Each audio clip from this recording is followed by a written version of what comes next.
Ciclo de Cine Bodrio. Hoy les traemos la maldición del bosque. Una familia, un desmadre del pasado. Regresan a la cabaña familiar para tratar de aliviar el pedo. ¿Les suena esta pinche trama? Efectivamente, mis estimados, chingo de películas donde por ahí va el asunto. Solo les diré que la historia gira en torno a los árboles del bosque. Y he de reconocer que el final estuvo pero. Puede ser que no sea completamente original, pero sí pocas veces abordado.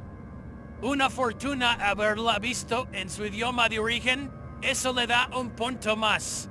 Pero al final no le quitan lo culero.